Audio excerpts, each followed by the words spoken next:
Durante muito tempo na Europa, exatamente entre os séculos XV e XVIII, a Igreja cometeu uma série de punições contra pessoas que eram suspeitas de fazer bruxaria.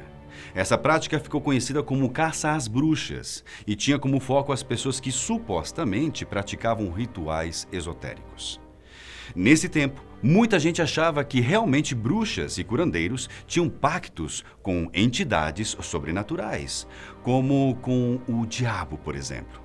Também era acreditado que essas entidades tomavam forma de animais e viviam no meio dos humanos. Segundo a Igreja, essas pessoas consideradas bruxas faziam frequentemente reuniões onde festejavam e adoravam o diabo. E hoje, eu irei contar o caso das bruxas de Salem.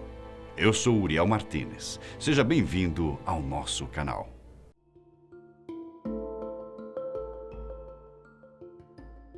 Eu sei que parece coisa de filme, mas acredite, tudo isto acontecia na Idade Média. Tudo começou na metade do século XV, quando o Concílio de Basileia criou um padrão de bruxa satânica que seria abordado em futuros julgamentos. A partir disso, a Inquisição começou a sua caça e foi dada a permissão para se livrar de todas as bruxas a qualquer custo. Estima-se, infelizmente, que entre 40 mil a 100 mil execuções existiram por conta de bruxarias nestes 4 séculos.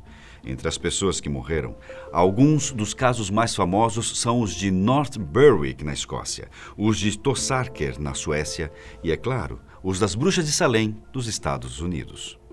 Mas o que você sabe sobre as bruxas de Salem? Bom, eu vou contar a história dessas supostas bruxas, um caso que infelizmente matou muita gente inocente. Salem é uma cidade costeira histórica no condado de Essex, Massachusetts, nos Estados Unidos. A cidade é uma base da história da Nova Inglaterra e é considerada um dos pontos mais significativos da história puritana americana. Lá também foi o palco do assassinato de algumas mulheres, que eram consideradas bruxas. As bruxas de Salem, como ficou conhecida essa história, teve início em um dia do mês de fevereiro de 1692, quando a filha de Samuel Parris, reverendo de Salem, adoeceu. Salem era uma pequena colônia britânica puritana, mas, como em vários outros lugares do mundo, era a igreja quem dava as ordens. A filha do reverendo começou a ter alguns sintomas um tanto bizarros e que fugiam completamente do normal. Ela se contorcia de dor e gritava muito, dizendo que estava sendo atacada por insetos.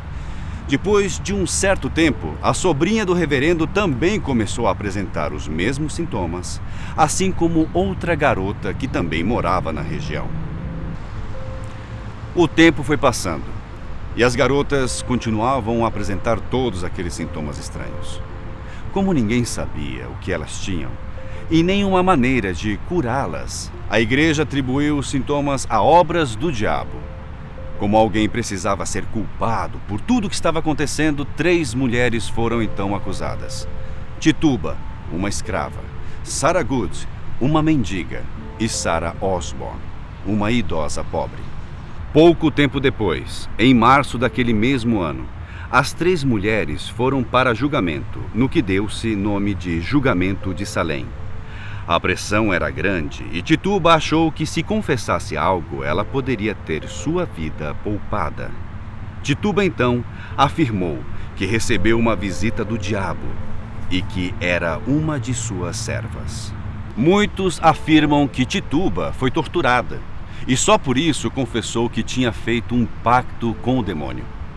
Depois disso, tanto Tituba quanto as outras mulheres que tinham sido acusadas e se declararam inocentes foram presas. Todas as acusações e a confissão de Tituba deixaram a população enfurecida, o que gerou um tipo de histeria coletiva.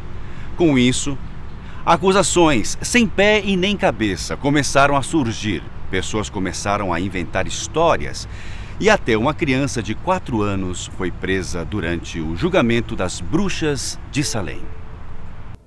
Só para vocês terem uma ideia do tamanho do caos gerado na colônia, nem mesmo um ministro da igreja se safou da forca. Ele foi acusado de ser o líder das bruxas e de enfeitiçar soldados em uma batalha perdida contra os índios, e por causa disso, ele foi parar na forca. Durante mais ou menos um ano, o medo tinha tomado conta da colônia. Nesse período, cerca de 30 pessoas foram condenadas e executadas. A maior parte delas, mulheres. A loucura parecia ter tomado conta dos habitantes da colônia.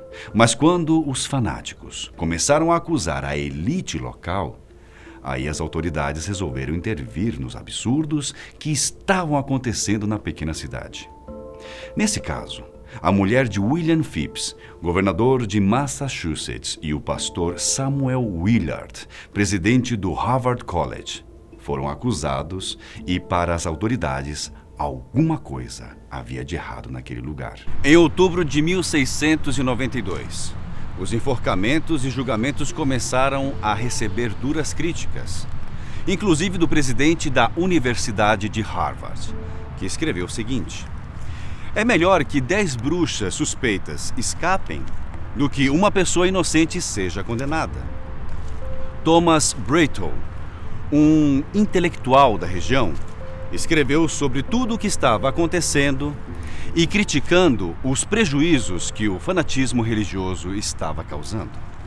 Em um trecho, ele escreveu o seguinte: temo que os anos não apagarão essa desgraça, essa nódoa que essas coisas lançaram sobre nossa terra.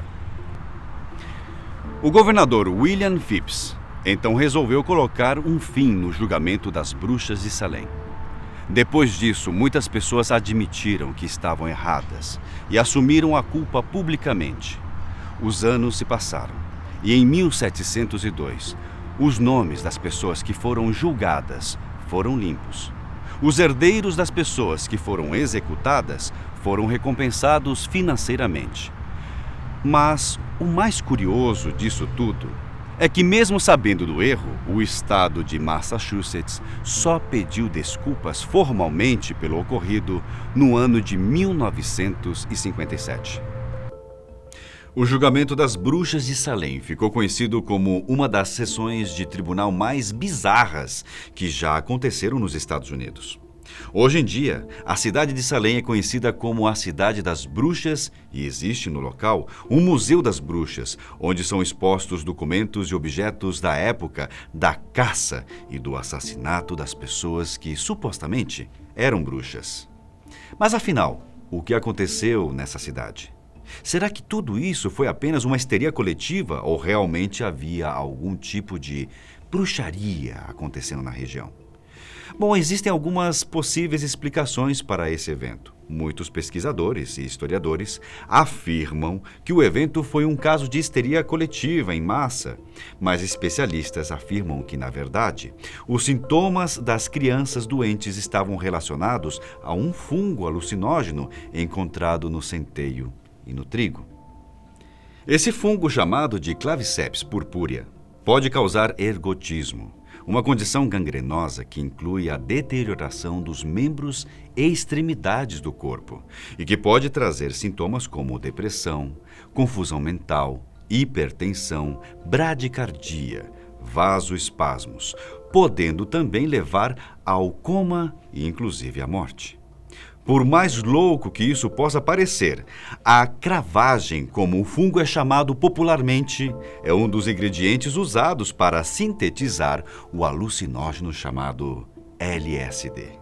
Um fato que apoia essa hipótese foi o de que a região teve um verão tempestuoso bem na época que começou a caça às bruxas, criando um ambiente ideal para o surgimento do fungo. Em 1963, uma seca atingiu a cidade de Salem, o que pode ter acabado com os fungos e com a caça às bruxas, ao menos naquele local. Bom, não podemos negar que a caça às bruxas foi um grande exemplo do que o fanatismo religioso pode fazer. Na época, vários livros falando sobre bruxaria foram escritos. O mais notável deles foi o Malleus Maleficarum, o Martelo das Bruxas, publicado em 1486 e escrito pelo inquisidor alemão Heinrich Kramer, e supostamente auxiliado pelo monge Jacob Springer.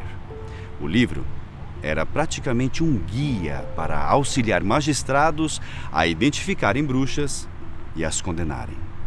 Depois de muitas pessoas serem acusadas, julgadas e mortas, a caça às bruxas começou a desaparecer gradualmente. Com os intelectuais da época influenciados pelos ideais humanistas, surgiram manifestações contra os julgamentos. Os últimos julgamentos de bruxas que se tem notícias aconteceram no início do século XVIII. Em 1735, por exemplo, a Grã-Bretanha aprovou a lei de bruxaria que deixava de considerar a bruxaria como crime, punindo apenas a prática de charlatanismo como criminosa, porém, com penas mais leves.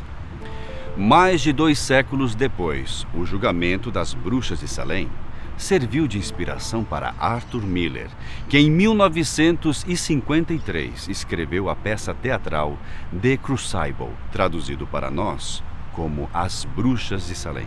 A peça faz várias analogias entre o governo americano na época da Guerra Fria com os tormentos sofridos pelos injustamente acusados de Salem.